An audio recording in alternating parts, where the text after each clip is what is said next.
الحمد لله نحمده ونستعينه ونستغفره ونؤمن به ونتوكل عليه ونعوذ بالله من شرور أنفسنا ومن سيئات أعمالنا من يهده الله فلا مضل له ومن يضلل فلن تجد له وليا مرشدا ونشهد أن لا إله إلا الله وحده لا شريك له ونشهد أن سيدنا إمامنا قدوتنا حبيبنا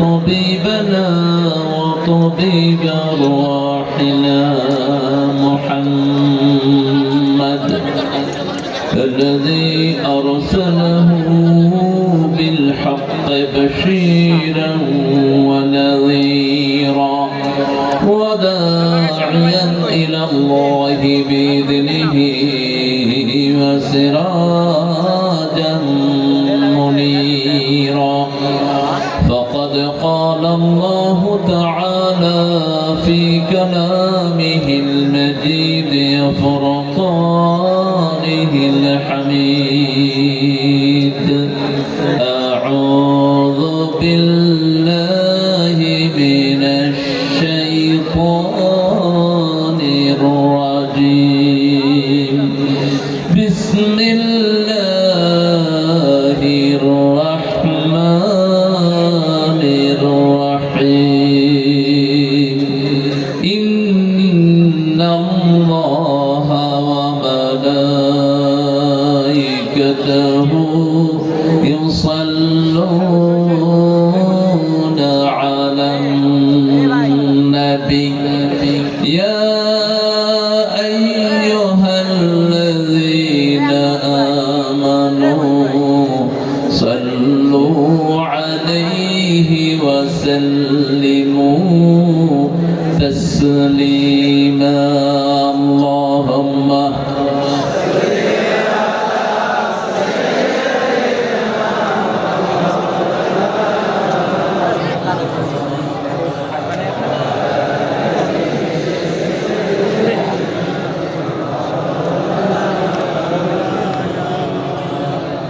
কেমন আছেন আপনারা? আলহামদুলিল্লাহ। পৃথিবীর শুরুতেও আলহামদুলিল্লাহ, শেষেও আলহামদুলিল্লাহ। হুয়াল আউয়াল ওয়াল আখির ওয়াল যাহির ওয়াল বাতিন হুয়া আলা কুল্লি শাইইন কাদির। একটা আয়াত যারা পড়বে 1000 আয়াতের সওয়াব আল্লাহ থেকে দান করে দিবে।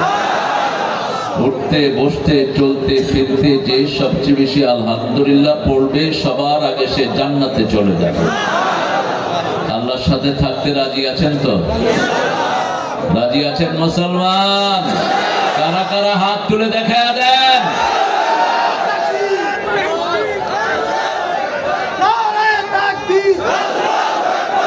ইসলামের শত্রুরা মুসলিম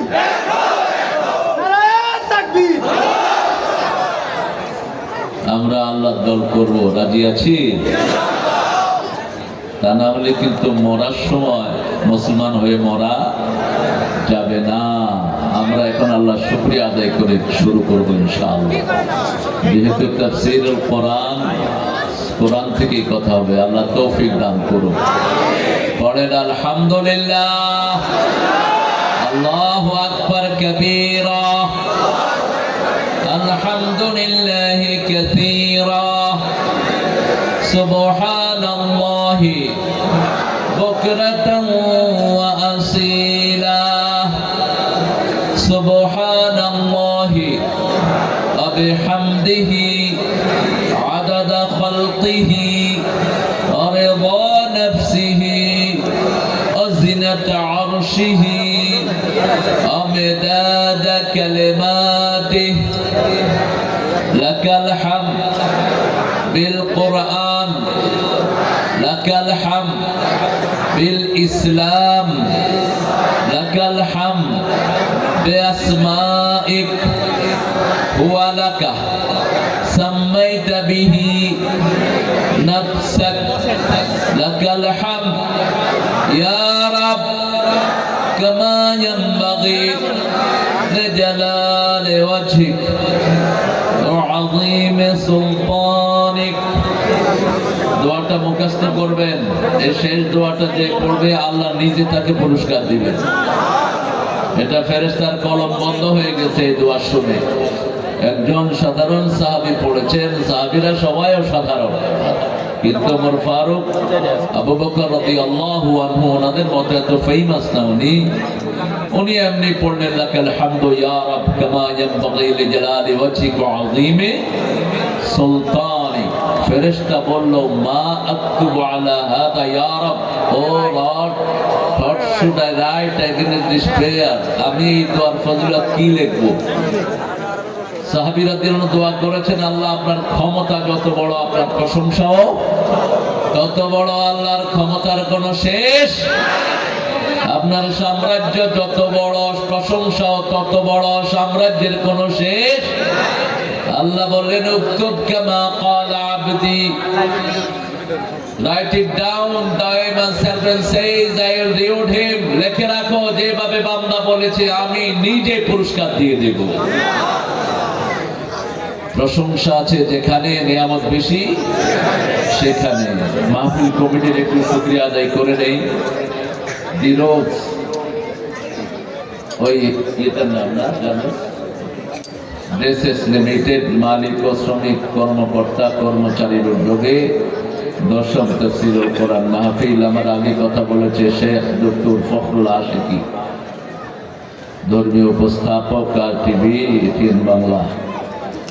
আশিকির কথা শুনলে ভালো লাগতো, আশা করি ভালো বলেছে। কোন সূরা থেকে বলেছে বলেন তো? সূরা ইখলাস। মাশাআল্লাহ, পড়ছেন তো আপনারা? কয়বার পড়ছেন? মাত্র 10 বার পড়লে না জান্নাতে বাড়ি হয়ে যাবে। মাওলানা মুফতি আনিসুর রহমান হামিদি, জনাব মোহাম্মদ প্রধান অতিথি এটিএম এস শাকিল মতিন, ইনি কে ডিরেক্টর আসেন নেই না? আচ্ছা, আল্লাহ আসার তৌফিক দান করুক। শাকিল বোধহয় আতিকুল, হ্যাঁ, ব্রিগেডিয়ার জেনারেল আমাদের এম সালেহীন এমডি সি পিএসসি নির্বাহী পরিচালক, তিনিও বোধহয় আসেন না। হ্যাঁ, সভাপতি আসতে হবে, এটা আদবের খেলা। সভাপতি যেই হোক সে যেন আসে মাহফিলে, না আসতে পারলেও প্রদত্ত কারণ দর্শাবে।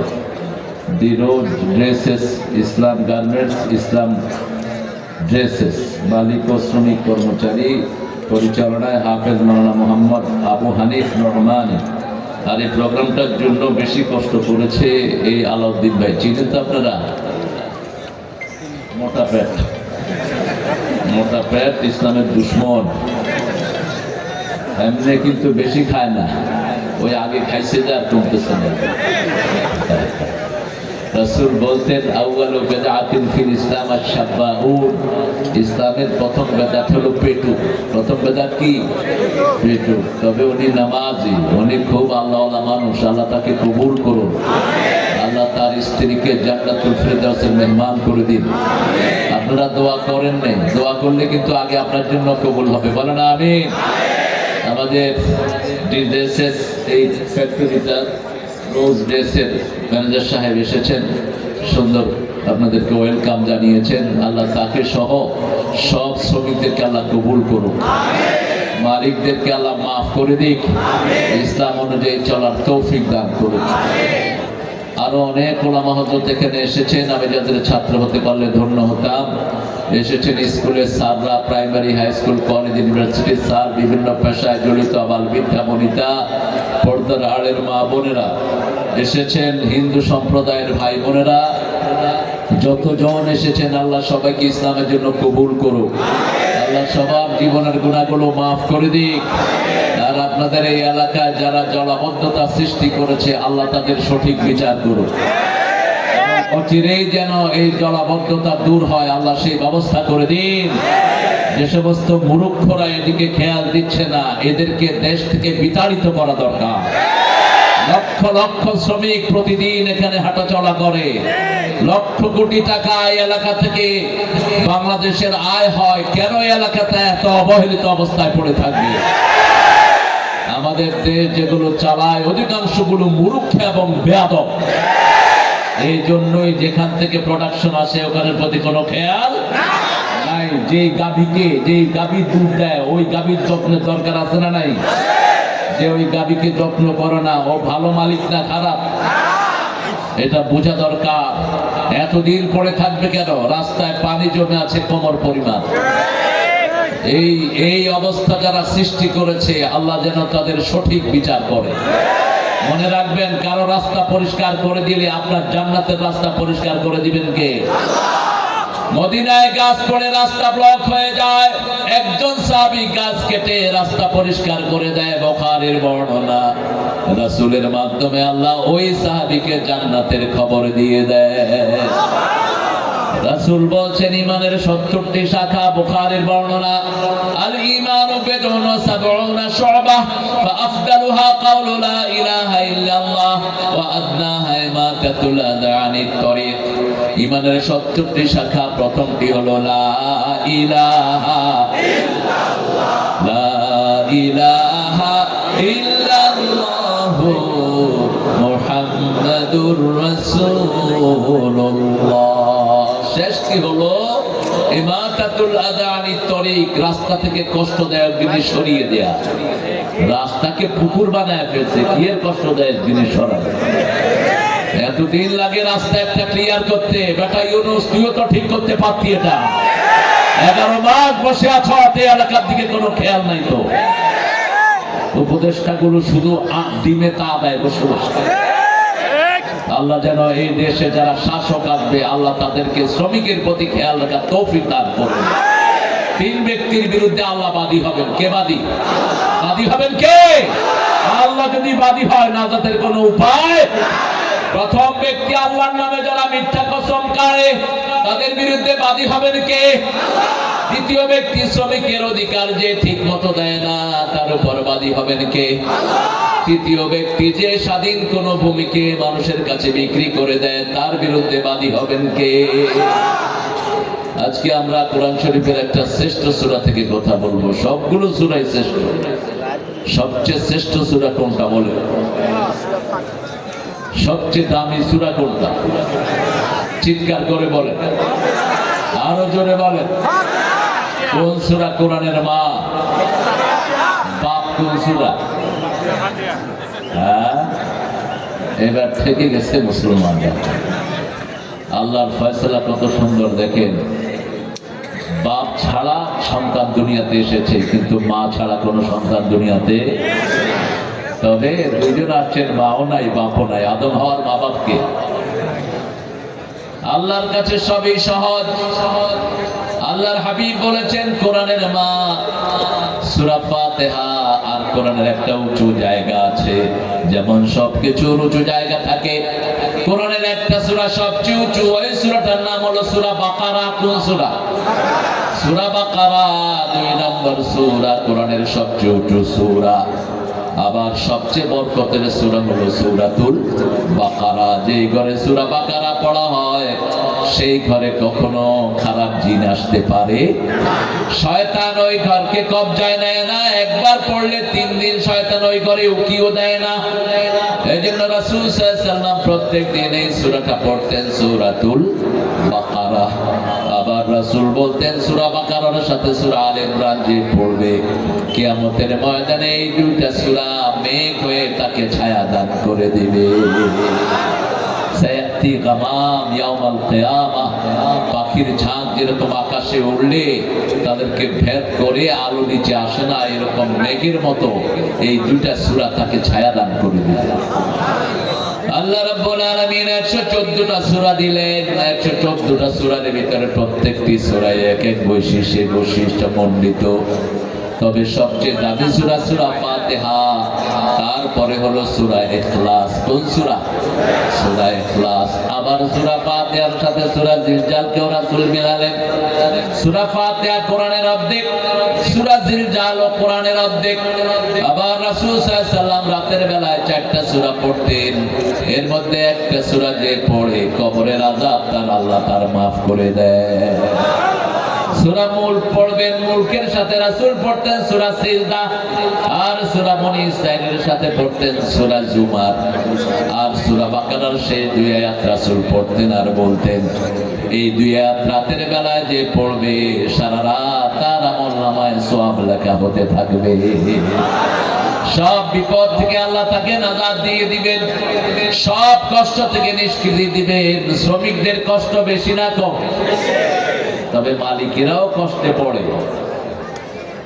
শ্রমিকের কষ্ট দিলে মালিকেরও কষ্ট হয়। যে শ্রমিক মালিকের উপর রহম করে ওই শ্রমিকের উপর রহম করেন কে? আবার যে মালিক শ্রমিকের উপর রহম করে ওই মালিকের উপর রহম করেন কে? আপনারা মালিকের জিনিস হেফাজতে রাখবেন, মালিকের জিনিসটাকে নিজের জিনিস মনে করবেন, কখনো যেন খেয়ালত না হয়। মালিক যেই ওয়ার্ক টাইম দিয়েছে আপনাকে, ডিউরেশন অফ ইউর ওয়ার্কিং, আপনার কতটুকু টাইম আপনি মালিককে দিবেন, এটা যদি পুরা না দিয়ে অল্প দিয়ে ফাঁকিবাজি করে পয়সা নেন, পয়সা হালাল হবে না হারাম? যেমন বাংলাদেশের সরকারি চাকরি যেগুলো করে এগুলোর ভিতরে হারামখোর বেশি না কম?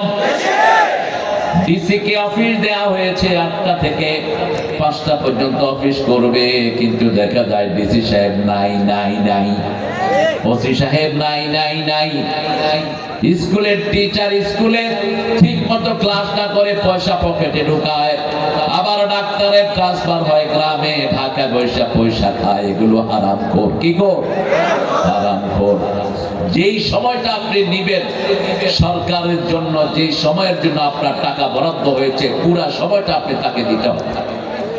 আপনার মালিকের পক্ষ থেকে যেই কাজটা আপনার জন্য বরাদ্দ হয়েছে সেই কাজটা আপনি করবেন। কাজের বেলায় কোনো ফাঁকিবাজি যেন না হয়। ঠিক তেমনি ভাবে আপনার কাজের শেষে মালিক আপনার পয়সাটা দিয়ে দিবে। রাসূল বলছেন উতুল আজিরা উজরাতাহু ক্বাবলা ইয়াজুফা আরাকু, শ্রমিকের ঘাম শুকানোর আগে তার পয়সা তার হাতে দিয়ে দাও। আরে ঘাম শুকায় তো পেটও শুকায় না, এরপরে তো টাকা দেয় না। ঠিক না ঠিক? এরপরে করে কি? রাস্তাতে নেয় না, গাড়ি ভাঙে। শ্রমিকদের আর কোনো অপশন থাকে না, কিন্তু শ্রমিকেরা কারো গাড়ি ভাঙবা না, ওই গাড়িটা তো তোমার না। ওই গাড়িটা ভাঙলে তো তোমারই লস, কারণ তুমি তো এই গাড়িতে চড়বা। ঠিক কিনা? একজনের অপরাধের কারণে অন্যকে মারধর করা জায়েজ নাই। কারণ হলো ইসলামিক কোন কোড নাই আমাদের শ্রমিক এবং মালিকের। সেই জন্যই মালিকেরা অনেক জায়গায় শ্রমিকের উপর জুলুম করে। ঠিক না ঠিক? আবার শ্রমিকেরাও মালিকের উপর জুলুম করে। দুই দিক থেকে ইনসাফগার হতে হবে। একটা সূরায় আল্লাহ বলছেন কারা আখিরাতকে বিশ্বাস করে না। আমরা মনে করি সব নামাজ পড়তেছে এই লোক তো বিরাট আখিরাতের মুমিন, এই লোক কোথায় কোথায় কালেমা পড়ে বিরাট মুমিন। আল্লাহ বলছেন না, আমিনান নাসি মান ইয়াকুলু আমান্না বিল্লাহি ওয়া বিল ইয়াউমিল আখির ওয়া মা হুম বিমুমিনিন। তোমাদের মধ্যে এমন কিছু লোক আছে যারা বলে আল্লাহর উপর ঈমান এনেছি, আখিরাতের উপর ঈমান এনেছি। আল্লাহ বলছেন এরা মুমিন না। এরা কি না? কে বলছেন? আর জোরে বলে, এরা মুমিন না। আমরা বললাম এরা কি? আল্লাহ বলছেন ইউখাদিউনাল্লাহ ওয়াল্লাযীনা আমানু ওয়া মা ইয়াখদাউনা ইল্লা আনফুসাহুম ওয়া মা ইয়াশউরুন। They are the deceiver, এরা ধোঁকাবাজ। এরা নিজেকে ধোঁকা দেয়, আল্লাহকে ধোঁকা দেয়, মুমিনকে ধোঁকা দেয়। আসলে ওরা নিজেরাই ধোঁকায় পড়ে আছে। ঠিক না ঠিক? এই জন্য আল্লাহর বিধান কিভাবে মানলে ইমানদার হওয়া যাবে সেটা বলে দিয়েছেন কে? অনেক মানুষ তার আমলের কারণে আখিরাতকে অবিশ্বাস করে বসে আছে, কিন্তু সে সেটা জানে না। যেমন সূরা মাউন একটা সামাজিক সূরা, একটা পাঠ হলো আল্লাহর জন্য, আর একটা পাঠ হলো মানুষের জন্য। আল্লাহ রাব্বুল আলামিন বলছেন আরাআইতাল্লাযী, পড়েন, আরাআইতাল্লাযী ইউকাযযিবু বিদ্দীন ফাযালিকাল্লাযী ইয়াদউল ইয়াতীম ওয়া লা ইয়াহুদ্দু আলা তুআমিল মিসকিন ফাওয়াইলুল লিল মুসাল্লিন আল্লাযীনা হুম আন সালাতিহিম সাহুন الذين هم يراءون ويمنعون الماعون. Alhamdulillah. Have you seen those people who are denying the resurrection? ওদেরকে দেখেছো যারা আখিরাতকে অবিশ্বাস করে? কে বলছেন আখিরাতকে বিশ্বাস করে না? তারা কারা? ইয়াদউল ইয়াতীম, যারা এতিমের গলা ধরে ধাক্কা দেয়, এতিমের সম্পদ আত্মসাৎ করে, এরা আখিরাতে বিশ্বাস করে না। কে বলছেন? ওয়ালা ইয়াহুদ্দু আলা তুআমিল মিসকিন, মিসকিনদেরকে খাবার দেওয়ার ব্যাপারে উৎসাহিত করে না। ফাওয়াইলুল লিল মুসাল্লিন, ওই মুসল্লিদের জন্য ওয়াইল, দুজক। ঘুমাইয়া কাজা করেছো ফজর, তখনও জাগুনি, যখন যোহর খেলায় খেলায় কেটেছে আসর, মাগরিবের ওই শুনিয়া যান, এখনো জমাতে হও রে শামিল, এখনো এর সাথে আছে স্থান। কোন কবি? কোন কবি? ওই বেটা ঠাকুরা তো নিজের ঠাকুরা নিয়েই সারা জীবন কাটালো। ইসলামও চিনল না, নবীও চিনল না। ঠিক না ঠিক? বার্নার্ড রাসেলের মতো রাষ্ট্রবিজ্ঞানী রাসূলকে নিয়ে কথা বলেছে, কিট শেরির মতো কবি রাসূলকে নিয়ে লিখেছে, কিন্তু রবি ঠাকুর লিখতে পারেনি কিছু। ওনার ভক্তরা একটা কবিতা জোর করে ওনার নামে চাপায় যে উনি নাকি এটা রাসূলের নামে লিখেছেন, কিন্তু নাম উল্লেখ করতে তোমার কষ্ট হলো কোথায় ঠাকুর? এদিন আজি কোন ঘরে গো খুলে দিল দ্বার, আজি প্রতে সূর্য ওঠা সফল হলো কার, কাহার অভিষেকের তরে সোনার ঘটে আলোক ভরে উষা কাহার। অনেকেই বলে এই কবিতাটা নাকি তিনি রাসূলকে নিয়ে লিখেছেন, কিন্তু নাম আসলো না কেন? রাসূলকে নিয়ে লিখেছেন কবি নজরুল, ত্রিভুবনের প্রিয় মুহাম্মদ,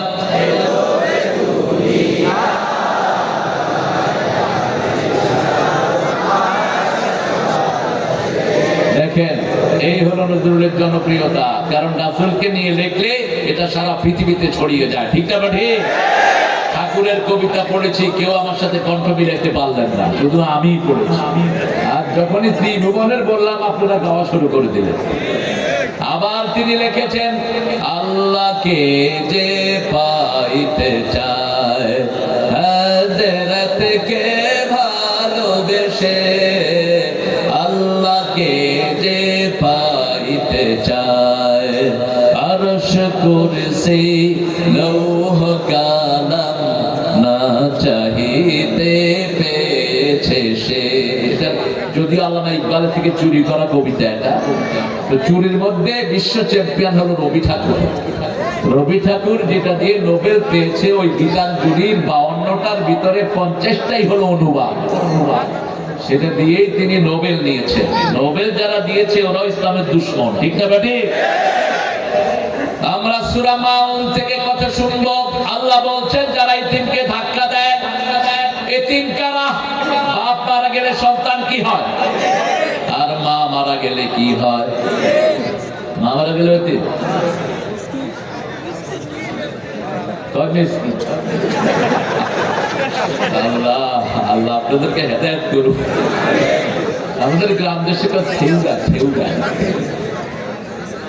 এতিম হলো রাসূল। এতিম কোন নবীকে আল্লাহ এতিম বলে কোরআন শরীফে ডাকেন নাই, কিন্তু চির এতিম ছিলেন রাহমাতাল লিল আলামিন। ইয়াজিদকা ইয়াতীমান ফাআওয়া ওয়া ওয়াজাদাকা দাল্লান ফাহাদা ওয়া ওয়াজাদাকা আইলান ফাআগনা ফাআম্মাল ইয়াতীমা ফালা তাকহার ওয়া আম্মাস সাইলা ফালা তানহার ওয়া আম্মা বিনি কুল হুয়াল্লাহু আহাদ আল্লাহুস সামাদ লাম ইয়ালিদ ওয়া লাম ইউলাদ ওয়া লাম ইয়াকুল লাহু কুফুয়ান। এখন আপনাদের জন্য জান্নাতে বাড়ি বানিয়ে দিয়েছেন কে? একসাথে পড়েছেন কয়েক লক্ষ লোক, সবার জন্য বাড়ি হয়ে গেছে। আরো আসতে সুবহানাল্লাহ। দুনিয়ার বাড়ি থাকে না। বিগত সরকারের অনেকের বাড়ি জনগণ ভেঙে দিয়েছে, ঠিক না বেঠিক? কারণ অবৈধ পয়সার বাড়ি দুনিয়াতে থাকে, কিন্তু জান্নাতের বাড়ি ভাঙা কারো পক্ষে সম্ভব। যে বানাবে তাকে সেই বাড়ি দান করবেন কে? রাসূল সাল্লাল্লাহু আলাইহি সাল্লামের কাছে জিবরাইল আমিন আলাইহিস সালাম আসলেন। জিবরাইল আমিন আলাইহিস সালাম এসে বললেন, ইয়া রাসূলুল্লাহ, মা খাদিজাকে আল্লাহ নিজে সালাম দিয়েছেন। ইয়া রাসূলুল্লাহ, আমার সালামটাও দিবেন। আর মা খাদিজার জন্য আল্লাহ জান্নাতে একটা বাড়ি বানিয়ে রেখেছে। দুনিয়াতে এখানে আমরা যারা আছি অধিকাংশের ভালো কোনো বাড়ি ঘর, বিশেষ করে গার্মেন্টস শ্রমিকদের তো আরো নাই। টিফিন ক্যারি একটা হাতে নিয়ে সকালবেলায় চলে যায়, ভিতরে দুইটা রুটি থেকে একটু আলু ভাজি থাকে, আর শেষে আসে। অধিকাংশ সিনারি এটা না, অন্য ভিন্ন। কথা বল না কেন?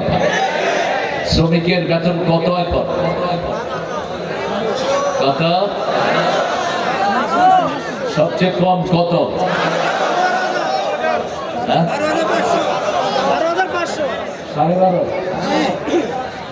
12,500 কি একজন পরিবার চলতে পারে?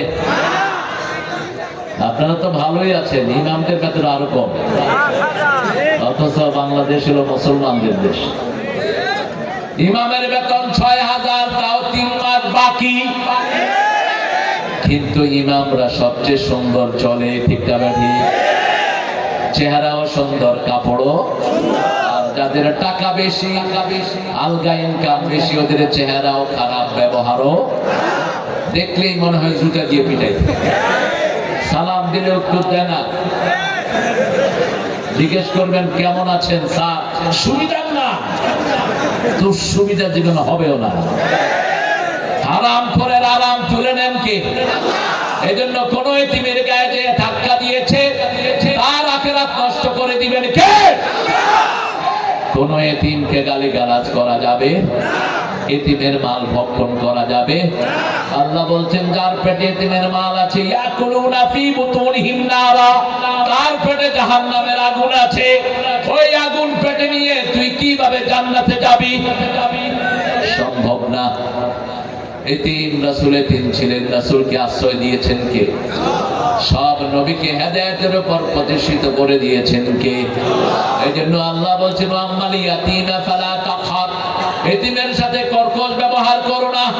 কারণ বাপ ছাড়া ছেলে যখন বড় হয়, একটু এদিক সেদিক কাজে বাজে কিছু খাসলত তার মধ্যে আসতে পারে। বাপই তো অনেক সময় কন্ট্রোল করতে পারে না, ঠিক না ঠিক?